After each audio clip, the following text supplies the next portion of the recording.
Tiyeni tipemphere kupempherera chachikumi. Ine mtumiki wanu ndasonkhanisa mayina, ndasonkhanisa zopereka zimene munapereka, ndazisonkhanisa lero pa 6 Julayi pa zifukwa za utumiki ndi tsiku la Sabata limene tidayenera kupempherera chachikhumichi. Mulungu woona anthu onse amene abweza chachikumi alandire matamando ochoka kwa Mulungu ndi alandirenso chiyamiko chichoke kwa Mulungu. Akakutamandirani Yehova kamba ka zimene mwachitazi, mudzalandiratu mdalitso oposera mdalitso umene inu mudziwa. Akadzakutamandirani Yehova, mudzalandira ufulu ndi ulemerero oposa umene inuyo munauyembekezera, chifukwa Mulungu ndi wodziwa kubwezera zabwino kwa iwo amene achita zabwino. Chachikumi cha mwezi uno ndikuchipereka m'dzanja la Yehova, mwachikumbutsa ndi kuchilimbikitsira ku utumiki. Mawu amene tithandizane nawo ndi ochokera m'buku la Malaki, koma obwera ndi milandu ya ambiri a iwo amene anali ndi mchitidwe ofuna kulanda. Pakati pa zimene Yehova amapereka, amatisungizako chimodzi mwa zigawo 10 za zimene timapeza ndi lamulo ndi chikumbutso kuchoka kwa Mulungu kuti tiyenera pa tsiku, pa mwezi, pa nthawi yache kubwezera zotisungizazo.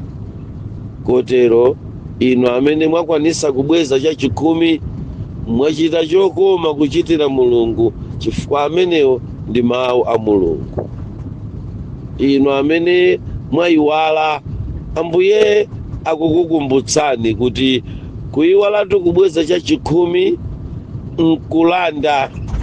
Samawerengera mulandu oyiwala, koma amakuwerengera ni mulandu osabweza chachikumi.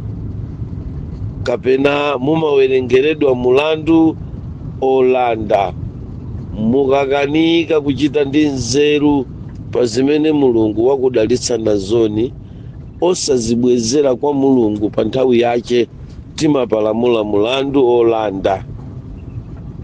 Tipewe kuonjezera machimo ena akulanda zake za Yehova mwadaladala, kuchita ngati kuti sitidalimve lembo likutikumbutsa kuti tiyenera kubweza chachikumi. Ine ndikuyikizeni m'manja mwa Mulungu nonse pansi pa nthaka, kwa inu amene mumabweza chachikumichi ku madera olekanalekana. Ambuye alimbikitse mkati mwanu, kukupasani mzimu osalanda mkati mwanu, nacho se mzimu olanda umene udabwera kuchokera pakanthawi kena kake. Mulungu ankakumbutsa ku buku la Malaki kuti mukuti tabwerera mbuyo, tabwerera motani?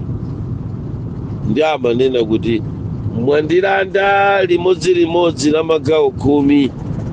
Ndiye ndikunena kuti inuyo mwabwerera, chifukwa mwandilanda limodzi la magawo 10. Choncho kusabweza chachikumi ndi kulanda. Mwina mulipo amene mwachita moyiwala kapena mwachita mwadala.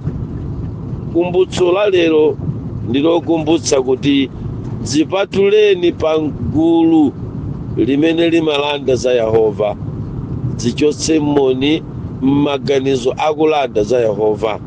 Kodi mwamulanda chani? Matumba a soya mwadya onse 10, simunatengepo limodzi limene silinali lanu. Matumba a mtedza mwatenga onse 10, simunabwezeko bulu ndi mmodzi kwa Yehova.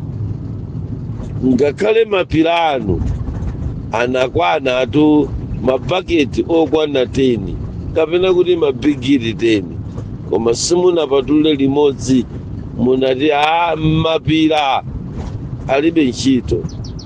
Ndimakumbutsira zakumunda zimafunika zizichokaponso limodzi la magawo 10 kupita kwa Yehova Mulungu wakumwambamwamba.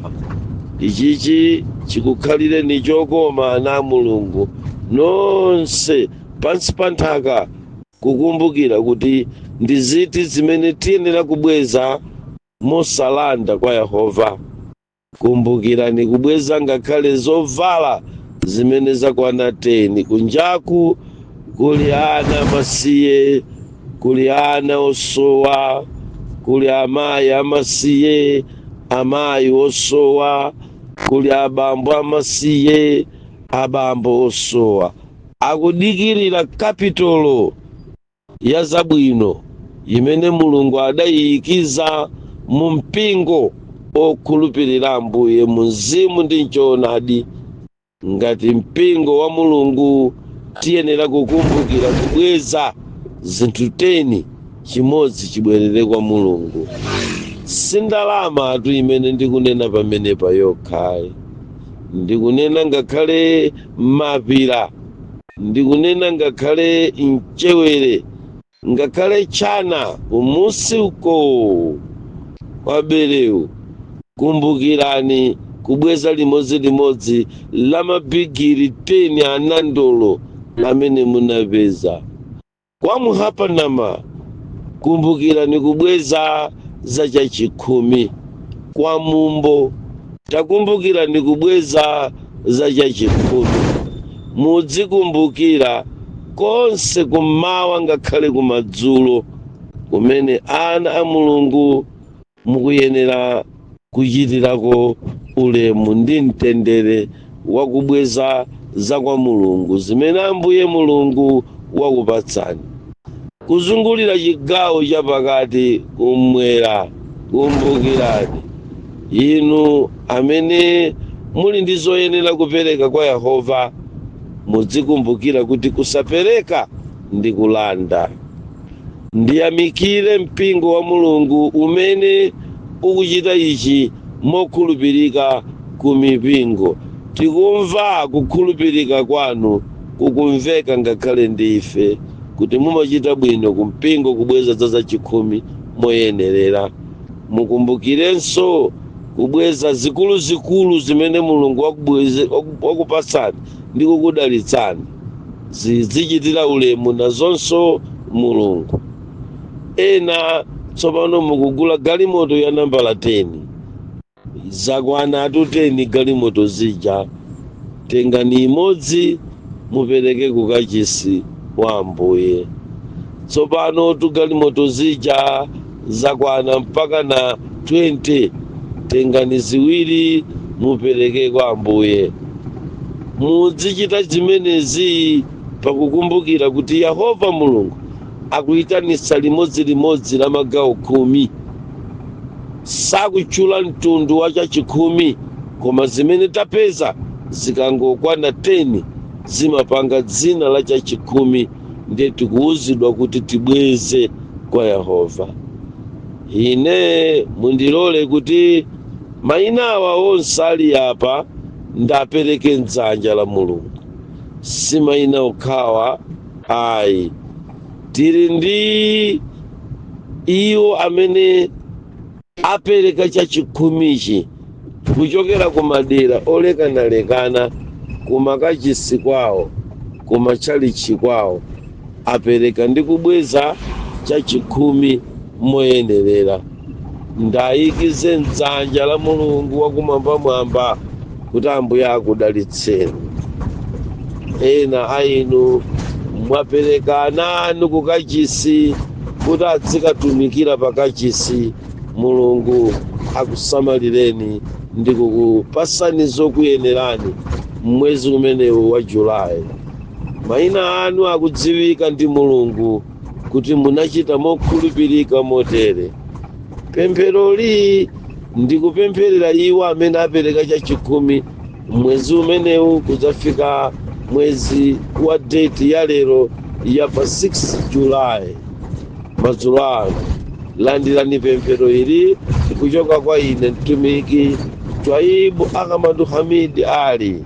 Nonse amene mwabweza chachikumi ku dziko lonse lapansi, pemphero likufikireni. Tiye tigwade titambasule manja athu kutambasulira pa choperekachi pa chachikumichi chimene anthu mwabweza m'dzina la Yesu Khristu, mfumu ya mafumu. Ndaunjika mayina amene abweza chachikumi mwezi umenewu. Nawa Yehova mayinawa muchite nawo mwakukuyenerani, pokhala ndinu Mulungu amene mumasamalira iwo amene akwaniritsa chimene munalonjeza, chimene analonjeza, chimene munalamulira.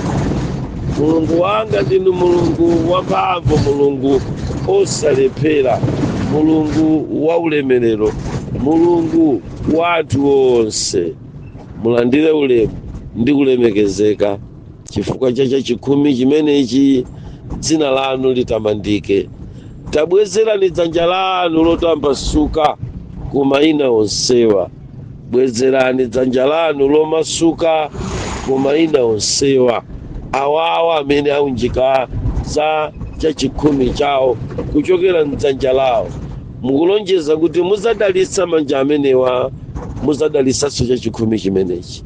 Ine mtumiki ndikuchipereka pamaso panu. Yehova Mulungu, chita nawoni iwo amene akwaniritsa kugwira ntchito ya ufulu, ya ulemerero wanu, ya mtendere wanu. Likwezeke dzina lanu, litamandike dzina lanu. Kalandire ulemu lero ndi ku nthawi zonse, dzanja lanu lidalitse chachikumichi. Amen.